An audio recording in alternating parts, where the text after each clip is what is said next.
Okay, we're still in Kensington Gardens, but I brought you to a particularly exquisite part of Kensington Gardens, and it is actually the Italian Gardens. And the Italian Gardens were given by this gentleman here, Prince Edward, as a token of love to his beloved Queen Victoria.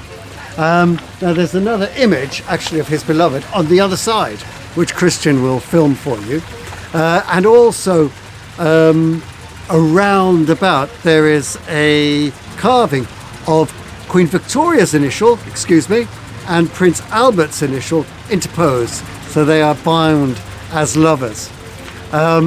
It was put together here in 1860, and the architect was James Penthorne, and he did a magnificent job. Now if I actually swing round, you'll be able to get a lovely view of the gardens themselves. Very romantic. Okay, that building over there at the north side, people will sit there to shelter from the rain and have their picnics and so on. That's actually a disguised steam engine, and there's an engine in there to man these lovely fountains. And in fact, that large feature in the middle is actually a disguised chimney. But anyway, this is a garden for lovers, and in fact I don't think it's a coincidence, but it is featured in quite a lot of love movies. The rom-com, one of our most famous love stories at the moment is Bridget Jones. And of course, Bridget Jones, her lovers, Hugh Grant and Colin Firth, they fought over there and they fell into that fountain. And the other film, Wimbledon, which features two young lovers who tour all around London. They've come to play tennis, but they fall in love and they tour London, and of course they end up here.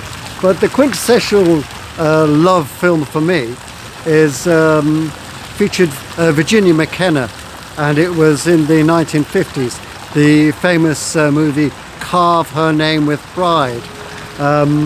Violet Bushell, she met her dashing French officer husband here. Well, she did in the movie anyway. Unfortunately, in real life, he was killed in North Africa, but she went on to serve in the SOE and distinguished herself there. And she took on her husband's married name, which is impronounceable for somebody like me, so she was Violet Svesbo. Christian will put the correct spelling of the name over there. So if you come here, it's a place to really treasure. It's a lovely spot indeed. Okay, thank you for watching.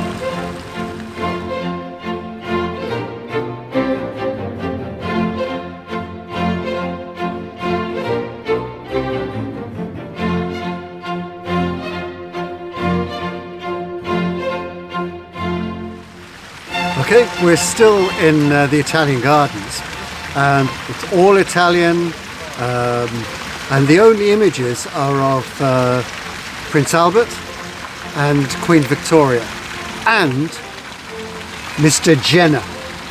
And Edward Jenner was born in the late 1700s.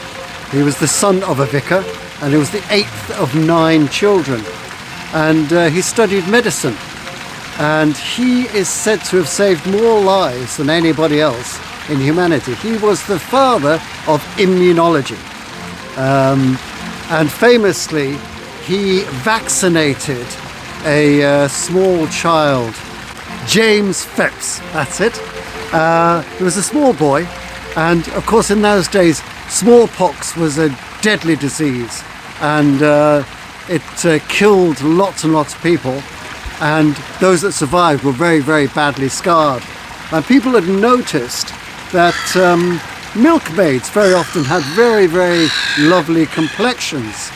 And people got the idea, where is this coming from?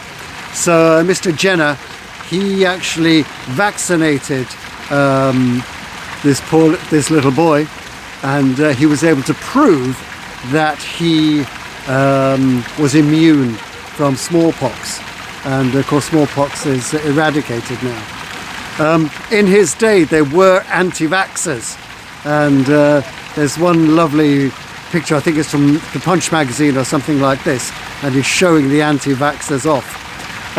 Actually, strangely enough, he wasn't the first to use vaccinations. It was used in the Middle East and also in Africa. And it was brought over here by a lady who had seen it being used in Istanbul. But it was Edward Jenner who actually put it into practice and was able to document it all and prove without a shadow of a doubt that it was effective. So here we have the great man himself. Thank you.